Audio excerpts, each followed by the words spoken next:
805 Ridley Drive has served multiple purposes since the city of Kingston purchased the building in October of 2020.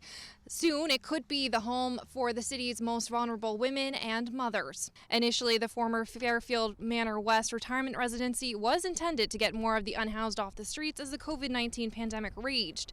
Since March of 2021, the West Wing has been used by the Kingston Youth Shelter as an interim emergency shelter location.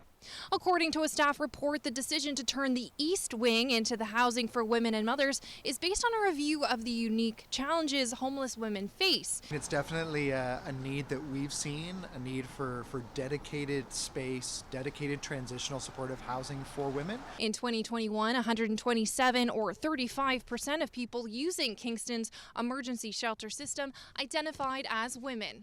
Nonprofit organization Dawn House would operate the shelter for 5 years with the possibility to renew for another 5. The city would provide an annual operating subsidy of up to $65,000 per year for the first 2 years.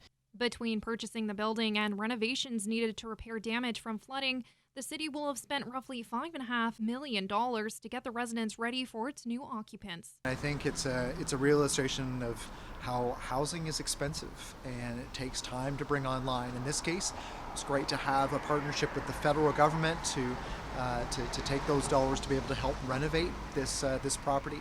But I think it is important. And while construction on the East Wing is still ongoing, when the project is completed in November, the shelter would house up to 12 women. Also up for discussion on Tuesday, city staff will recommend extending the partnership with Dawn House to jointly develop the West Wing for housing. Erin Strickland, Global News, Kingston.